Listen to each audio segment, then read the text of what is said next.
মা আসো, বস। তা আমার শুনলাম তুমি নাকি বিয়ে পাশ দিয়েছ, খুব ভালো। তা রান্না বান্না, ঘরের টুকটাক কাজকর্ম কিছু জানো?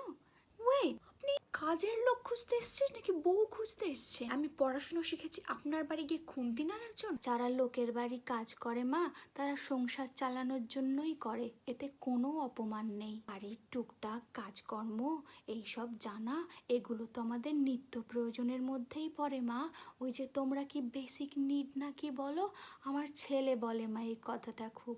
ও টুকটাক পারে, এর জন্য তোমায় বিরিয়ানি রান্না জানতেও হবে না বা সেলাইও জানতে হবে না, যাতে প্রয়োজনে বিপদে পড়লে কারোর উপর নির্ভর না করে দুটো চাল ডাল ফুটিয়ে খেয়ে নিতে পারো। আমার ভবিষ্যৎ পরিকল্পনা কি? না, আসলে আসলে আমি ইনস্টাগ্রাম আর টিকটকে দুটো অ্যাকাউন্ট খুলেছি, সেখানে না 10K করে ফলোয়ার আছে। এগুলো